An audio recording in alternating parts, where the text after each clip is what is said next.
And welcome all my dear student. Laws of motion का lecture number 2।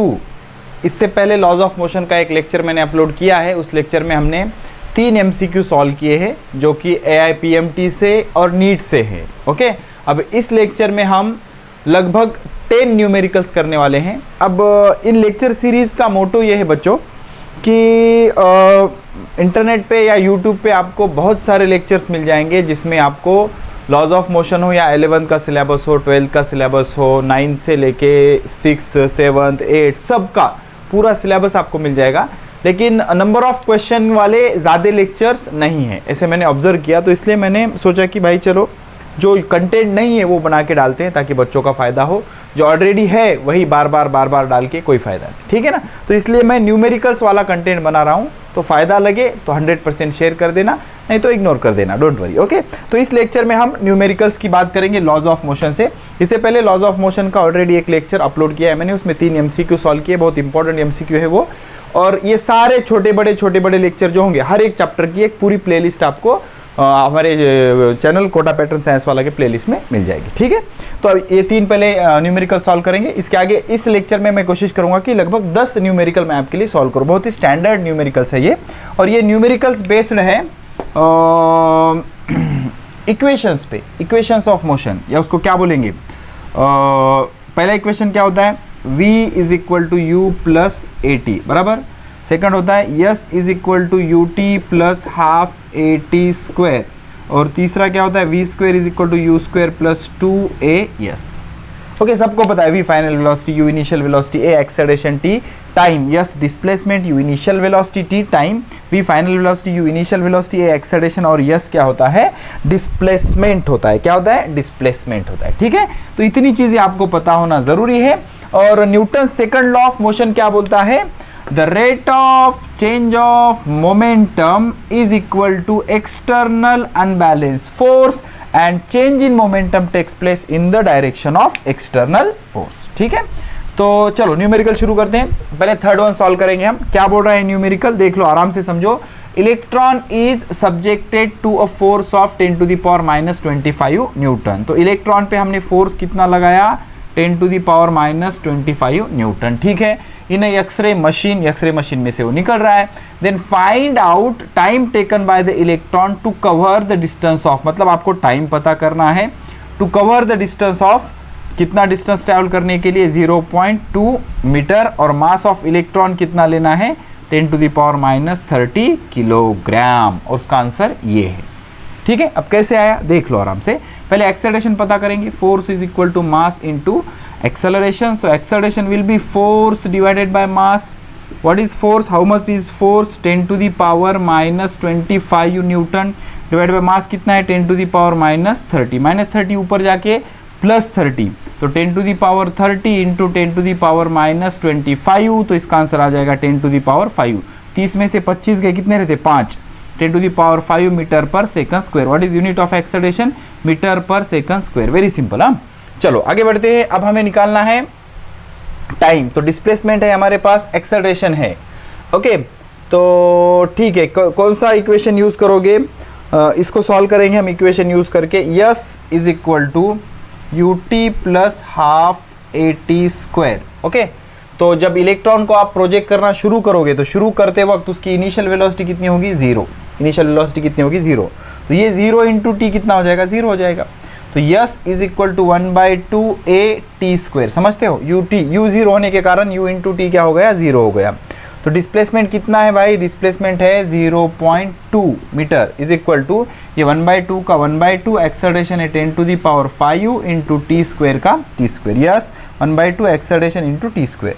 ये 2 को इधर शिफ्ट कर लो, क्या हो जाएगा, ये 0.4 हो जाएगा। समझते हो ना, 2 into 2 4, 0.4 is equal to 10 to the power 5 into T square. अब ये प्लस 5 इधर आके माइनस 5, तो टी स्क्वायर की वैल्यू क्या आएगी, 0.4 into 10 to the power minus 5। समझ रहे हो ना, प्लस 5 इधर आके माइनस 5।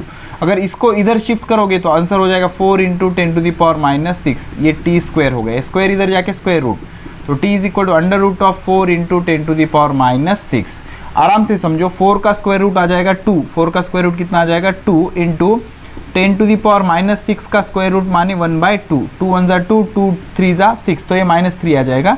2 इंटू 10⁻³ सेकंड, इतना टाइम वो इलेक्ट्रॉन ले लेगा। ठीक है ना, तो इस तरह से हमने इक्वेशन को कंबाइन करके आंसर पता किया जो कि 101% करेक्ट है।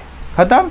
चलो let us go for numerical number 1। अभी इसके बाद न्यूमेरिकल नंबर 1 सॉल्व करेंगे। लिख लिया आपने? चलो ठीक है, वेरी गुड। चलो तो अब न्यूमेरिकल नंबर 1 क्या बोल रहा है? अ बुलेट ऑफ मास, बंदूक की गोली है, a bullet of mass 0.06 kilogram. एक का सोल्यूशन देखो। हाँ, मान लो ये बुलेट है, ओके, बुलेट है, इसका मास कितना है? Mass of bullet is 0.06 kilogram. Perfect, no problem. Moving with speed, मतलब ये कितनी स्पीड से जा रही है? 90 मीटर पर सेकंड। तो इसकी इनिशियल स्पीड कितनी है? 90 metre per second. Inter wooden block, ये वुडन ब्लॉक है, वुडन ब्लॉक, ओके। तो ये बंदूक की गोली आके इसमें लग गई। लगने के बाद क्या हुआ? It stop after travelling a distance of 60 metre. तो जैसे ही ये इसको हिट करेगी तो ये अंदर धंसते जाएगी। तो ये कहाँ तक गई? यहाँ तक गई। कितना डिस्टेंस ट्रैवल किया इसने अंदर? उसके अंदर कितना डिस्टेंस ट्रैवल किया? और उसने ट्रैवल किया 60 सेंटीमीटर का डिस्टेंस। तो डिस्प्लेसमेंट कितना आएगा? 60 सेंटीमीटर। तो सेंटीमीटर को मीटर करना पड़ेगा, 100 से डिवाइड करना पड़ेगा, बिकॉज 1 मीटर में कितने सेंटीमीटर होते हैं? 100। तो सेंटीमीटर टू मीटर जा रहे हैं ना हम, तो 100 से डिवाइड करना पड़ेगा। तो ये कैंसल, तो ये यहाँ से इधर आ गया, तो ये इधर आ जाएगा, तो ये हो जाएगा 0.6 मीटर। चलो perfect. Okay, what is the resistive average force by the block on the bullet? तो होगा क्या, जब बंदूक की गोली हम किसी ब्लॉक में मारेंगे तो ब्लॉक उस पर फोर्स अप्लाई करेगा अपोजिट डायरेक्शन में। ठीक है, तो ये फोर्स, रेजिस्टिव फोर्स कितना है आपको ये पता करना है। इसका आंसर आएगा 405 Newton. Let us find it. Okay, तो देख लो फोर्स का फॉर्मूला क्या होता है? मास इंटू एक्सेलरेशन बराबर मास इंटू एक्सेलरेशन। तो पहले आपको एक्सेलरेशन पता करना होगा।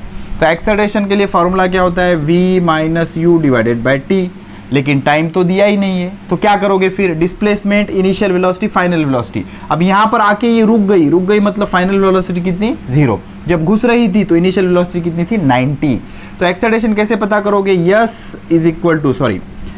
v square is equal to u square plus 2as। अब कई बच्चों को कंफ्यूजन होता है कि सर कौन सा काइनेमेटिकल इक्वेशन कब यूज करें। तो टेंशन मत लेना, 3 इक्वेशन है, तीनों यूज करके देख लो, कोई ना कोई तो अप्लाई हो जाएगा। और ऐसे प्रैक्टिस करते जाओगे तो एक टाइम ऐसा आएगा कि आपको पहले पता चल जाएगा कि कौन सा इक्वेशन आपको यूज करना है। ठीक है, तो उसकी कोई परफेक्ट मेथड नहीं होती। फाइनल वेलोसिटी कितनी है? 0 का square is equal to u square, u square माने 90 का स्क्वायर प्लस 2। एक्सेलरेशन पता करना है, डिस्प्लेसमेंट कितना है? 0.6। कोई बात नहीं, तो ये प्लस इधर आके माइनस, 0 स्क्वायर का कोई मीनिंग नहीं होता, प्लस इधर आके माइनस, ये हो जाएगा 90 इंटू 90 प्लस का माइनस इज इक्वल टू ये क्या है? 2 इंटू 0.6 इंटू ए। ठीक है, तो अभी क्या हो जाएगा? ये साइदोनी 6 इंटू 2 12, 1.2 हो जाएगा नहीं? तो ये माइनस 90 इंटू 90 डिवाइडेड बाय 1.2, समझ रहे हो ना? साइदोनी 1.2 इज इक्वल टू एक्सेलरेशन। फिर अभी ये क्या हो जाएगा? ये अगर इधर सरका दोगे तो ये इधर सरक जाएगा, तो acceleration will be minus 90 into 900 divided by 12। तो 3 चौक 12, 3 त्रिक 9, 0 0, 4 एक 4, 4 7 28, 29 30, 4 पंचे 20। ओके, माइनस 90 इंटू 75, ये आया acceleration metre per second square में। लेकिन वी डोंट वांट एक्सेलरेशन। हाँ, अपने को क्या चाहिए? अपने को चाहिए फोर्स। तो फोर्स का फॉर्मूला क्या आएगा? Force is equal to mass into acceleration. ठीक है, अभी इसको और सिंपल बना लेंगे। और सिंपल कैसे बनाओगे आप? सो दैट विल बी मास, मास कितना है? 0.06 इंटू एक्सेलरेशन कितना है? Minus 90 into 75। तो अगर ये 0 कैंसिल करोगे तो ये इधर सरक जाएगा। तो और उसके बाद ये हो जाएगा माइनस 0.6 इंटू 9 इंटू 75। ठीक है, तो अगर आप इसको इधर शिफ्ट करोगे तो ये इधर शिफ्ट हो जाएगा। It's just a matter of calculation. तो ये क्या हो जाएगा? -6 इंटू 9 इंटू 7.5। 6 पंचे 30 ला 0 हातच्याले 3 6 7 7 सकम 42 43 44 45। मराठी बच्चों एडजस्ट करो, बिकॉज हम मराठी मीडियम से पढ़े वाले। एक दशांश इधर आ गया, ये मतलब 45.0, ये 45 हो गया। -45 इंटू 9। ओके, तो ये क्या हो जाएगा? 9 5 45 तो 5 चले 4 9 चौक 36 और 4 40, मतलब -405 न्यूटन। अब माइनस क्यों आया? बिकॉज ये अपोज कर रहा है ना, फोर्स अपोज कर रहा है, तो इसलिए क्या आ जाएगा? माइनस आ जाएगा। क्या आ जाएगा? माइनस आ जाएगा। ठीक है, तो आंसर विल बी 101% करेक्ट।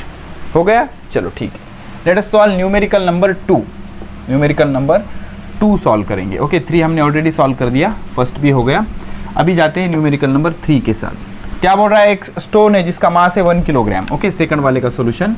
मास कितना है इसका? 1 किलोग्राम मास है। Okay, is thrown with velocity 20 metre per second. तो कितनी वेलोसिटी से फेंका इसको? 20 metre per second across the frozen surface. Frozen surface मतलब बर्फ है, ऐसा बर्फ है। ये इसको क्या किया हमने? ऐसे इसको फेंका। ओके, 1 किलोग्राम का मास है, इसको फेंका हमने 20 मीटर पर सेकंड से। तो बर्फ में और ये जो पत्थर है इसमें फ्रिक्शन होगा, फ्रिक्शन के कारण ये रुक जाएगा, बिकम्स रेस्ट। कुछ डिस्टेंस ट्रैवल करने के बाद ये रेस्ट हो गया, मतलब फाइनल वेलोसिटी 0। और ये क्या है? इसकी इनिशियल वेलोसिटी। क्या है? Initial velocity. By travelling the distance of 50 metre. कितना डिस्टेंस जाने के बाद? 50 मीटर का डिस्टेंस जाने के बाद ये रुक गया। तो what is the magnitude of opposing force? कोई टेंशन नहीं। तो फोर्स का फॉर्मूला क्या होता है? Force is equal to mass into acceleration. एक चीज याद रखो, ये स्टोन को आप इसके ऊपर से फेंकोगे तो होगा क्या? वो फ्रिक्शन होगा, पत्थर में और बर्फ के सरफेस में फ्रिक्शन होगा, और फ्रिक्शन की वजह से मोशन अपोज होगी और कुछ देर के बाद पत्थर रुक जाएगा। ठीक है, तो डिस्प्लेसमेंट दिया है, final velocity, initial velocity, acceleration पता करना होगा। v² is equal to u² plus 2as। तो फाइनल वेलोसिटी कितनी है? 0। तो 0 का square is equal to u², u कितना है? 20 का स्क्वायर प्लस 2 इंटू एक्सेलरेशन पता करना है, और डिस्प्लेसमेंट कितना है? 50 मीटर। कितना है? 50 मीटर। चलो परफेक्ट। ओके, तो 0 का कोई मीनिंग नहीं होता। 20 का स्क्वायर 400 प्लस 400 इधर आके -400 इज इक्वल टू ये 50 इंटू 200 इंटू एक्सेलरेशन। तो ये 2 0 और ये 2 0 कैंसर, एक्सेलरेशन आया -4 मीटर पर सेकंड स्क्वायर। तो एक्सेलरेशन अगर इतना है तो फोर्स आसानी से पता कर सकते हो, मास इंटू एक्सेलरेशन। मास कितना है? 1 किलोग्राम, फोर्स है, एक्सेलरेशन है -4 into 1 -4 newton. Again the force is negative. Why? Because it is opposite to the displacement और it is opposing the motion. ठीक है, तो चलो आगे बढ़ते हैं। बहुत ही इंटरेस्टिंग न्यूमेरिकल है ये। पहले तो ये समझो कि न्यूटन का जो सेकंड लॉ ऑफ मोशन होता है, that is force is equal to rate of change of momentum. तो हम नॉर्मली क्या करते हैं? मोमेंटम के जगह मास इंटू वेलोसिटी रखते हैं। तो होगा क्या? d/dt of mass into velocity. तो नॉर्मल 90% जो न्यूमेरिकल होते हैं उसमें मास कांस्टेंट होता है, लेकिन मास हमेशा ही कांस्टेंट नहीं होता। तो यहाँ पर प्रोडक्ट रूल यूज होगा। तो हम नॉर्मली कैसे करते हैं? मास को कांस्टेंट लेके मास बाहर आ जाता है, dv/dt, and dv/dt is nothing but acceleration. तो हम क्या बोलते हैं? Force is equal to mass into acceleration. But this is not true always. ये कब ट्रू नहीं होता? जब मास कैसे होता है? वेरिएबल होता है, बदलता है, मास बदलता है, तो ये फॉर्मूला ट्रू नहीं होता। तो जनरल फॉर्म क्या होता है Newton second law of motion का? देख लो, प्रोडक्ट रूल क्या बोलता है? F is equal to d/dt of mass into velocity. और मास और वेलोसिटी दोनों वेरिएबल है, तो फॉर्मूला क्या रहेगा? देख लो, m जैसे के वैसा v का डेरिवेटिव dv/dt प्लस v जैसे के वैसा मास का derivative dm/dt। So this is the complete formula for Newton second law of motion. Okay, तो मास इंटू वेलोसिटी का डेरिवेटिव, वेलोसिटी इंटू मास का डेरिवेटिव। ठीक है, तो मान लो if velocity is constant, suppose किसी सिनेरियो में वेलोसिटी कांस्टेंट है, तो कांस्टेंट का डेरिवेटिव क्या होता है? dv/dt। कांस्टेंट का डेरिवेटिव होता है 0। तो फोर्स का फॉर्मूला क्या होगा? Force is equal to v into dm/dt। समझ रहे हो? v into dm/dt। मान लो इफ मास इज कांस्टेंट। क्या है? मास कांस्टेंट है। तो अगर मास कांस्टेंट होगा तो मास का derivative dm/dt is equal to 0। उसका डेरिवेटिव क्या आ जाएगा? 0। तो अगर dm/dt 0 आएगा तो ये सब 0 हो जाएगा। तो फोर्स का फॉर्मूला क्या आएगा? Force is equal to mass into dv/dt। और इसको अगर आगे ले जाना चाहते हो तो dv/dt के जगह एक्सेलरेशन रख दो। Rate of change of velocity is called as acceleration, so that will be mass into acceleration. तो हमेशा के लिए याद रखो, force is equal to mass into acceleration is just a general case. और पूरा कंप्लीट फॉर्मूला क्या है? m into dv/dt, v into dm/dt। अगर वेलोसिटी कांस्टेंट है तो फोर्स का फॉर्मूला v इंटू dm/dt, और अगर मास कांस्टेंट है तो फोर्स का formula m into dv/dt, that is mass into acceleration. और अगर दोनों वेरिएबल है तो ये फॉर्मूला है। तो ये जो प्रॉब्लम दिया गया है इसमें कौन सा फॉर्मूला यूज होगा, याद रखो। एक ब्लॉक है जिसका मास है 5 kilogram, is resting on the frictionless plane, it is stuck by a jet releasing water at the rate of 3 kilogram per second. मतलब मास कांस्टेंट है क्या, नहीं। और यहाँ पर एक ही स्पीड दी है इसलिए वेलोसिटी या स्पीड क्या है, कांस्टेंट है। आपको एक्सेलरेशन पता करना है, कोई टेंशन नहीं। तो यहाँ पर वेलोसिटी कांस्टेंट है, तो वेलोसिटी कांस्टेंट है तो फोर्स का फॉर्मूला क्या आएगा, v into D M by D t. इतना समझो, हो गया, चलो ठीक है, देख लो। हाँ, तो फोर्स का फॉर्मूला क्या आएगा, v into D M by D T, v into D M by D T. तो force is equal to v into D M by D T, ये फॉर्मूला यूज होगा। अभी देख लो, एक ब्लॉक है जिसका वजन कितना है 5 किलोग्राम, एक ब्लॉक है ऐसा, इसका वजन कितना है 5 किलोग्राम, ठीक है। Is resting on the frictionless surface, तो यहाँ पर ये दोनों के बीच में कोई फ्रिक्शन है क्या, नहीं। मतलब इसको फोर्स लगाने के बाद ये सरफेस इसको अपोज करेगा क्या, नहीं करेगा। Stuck by a jet releasing, तो इसको हमने एक जेट से हीट किया, ओके, एक जेट हीट किया, ओके, रॉकेट की तरह इसको हीट किया eight the rate of 3 kilogram. तो ये क्या करेगा, ये जेट बाहर पानी रिलीज कर रहा है, ओके। तो इसका जो dm बाई dt है वो कितना है, 3 किलोग्राम पर सेकंड है। और ये जो हिट कर रहा है इसकी स्पीड कितनी है, 4 मीटर पर सेकंड से, 4 मीटर पर सेकंड से। तो होगा क्या, जैसे जैसे ये मास रिलीज करेगा ऐसे ऐसे इसका जो मास है वो कम होता जाएगा, तो इसकी वेलोसिटी चेंज होती जाएगी, ओके, इसमें एक्सेलरेशन आ जाएगा, ठीक है। तो याद रखो यहाँ पर जो एक्सेलरेशन आ रहा है that is because of change in mass, not because of change in velocity, ठीक है। तो सिंपल सी चीज है, फोर्स निकाल लेंगे, force is equal to v कितना है 4 into D m by d t का फॉर्मूला क्या है 3, तो फोर्स कितना आया 4 इंटू 3 12 न्यूटन। अब देख लो, इसको हिट किया तो इसका एक्सेलरेशन पता करना है, तो force is equal to formula क्या आएगा, मास इंटू एक्सेलरेशन। तो फोर्स कितना है 12, मास कितना है 5, एक्सेलरेशन पता करना है। 5 जगह 5, 5 2 10 5 चौक 20, मतलब एक्सेलरेशन कितना आएगा 2.4 metre per second square, perfect. 2.4 answer नहीं लिखा हमने, वेरीफाई कर लेते हैं, perfect, 2.4 metre per second square हो गया, चलो ठीक है। तो याद रखना कि भाई फोर्स का जो फॉर्मूला होता है that is not always mass into acceleration. तो डेरिवेटिव रूल से मास और वेलोसिटी दोनों वेरिएबल होंगे, तो हमें प्रोडक्ट रूल यूज करना पड़ेगा डेरिवेटिव का और फिर से उसको सॉल्व करना पड़ेगा। 5th न्यूमेरिकल सॉल्व करते हैं।